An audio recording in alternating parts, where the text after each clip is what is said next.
Centralized and client server architecture for DBMS. The DBMS itself is a centralized data structure. The DBMS functionalities are carried out by the application program execution and user interfaces, and these are carried out on the different machines. So here you can see the physical components in the architecture. You see the different display terminals are provided, and these are provided as a clients. It is a one tier. Another one is provided as a server, okay, where all the applications or data or all these things will be stored here, even including the operating system environment also.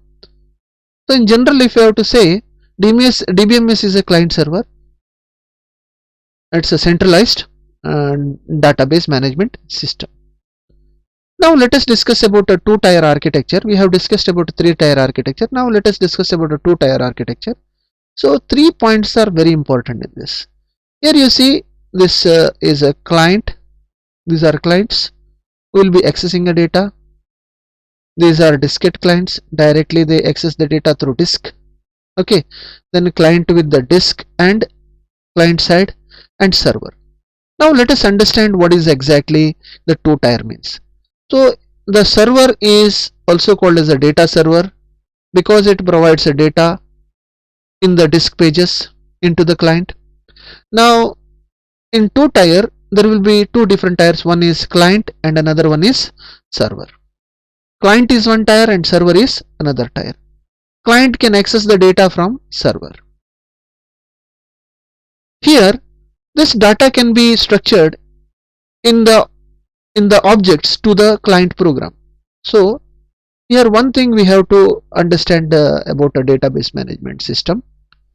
Suppose whatever we have in the server, it's not simply necessary to show only that data. For example, I will take one example with this. If you consider the client server architecture or database architecture, in client server architecture, so client will, suppose we will take one example here. Suppose assume that client wants to view the salary details of the employee.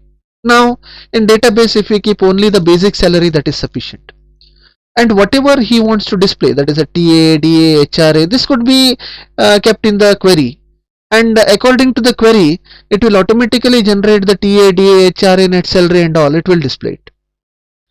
So database will contain the basic salary.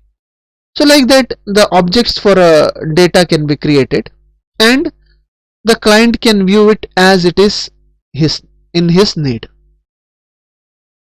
Okay, here in two-tier architecture, the server uses a server-side software and client uses a client-side software. That is why it is called as a two-tier. The architecture is called two-tier because software components are distributed over two systems, that is client and server. Server is a system which provides the data, or it will have a database, and the client will have a application data or application program which can access the data through this application program. Okay, so this structure is called as a two-tier architecture. The advantage of this architecture is simply seamless compatibility and with the existing system.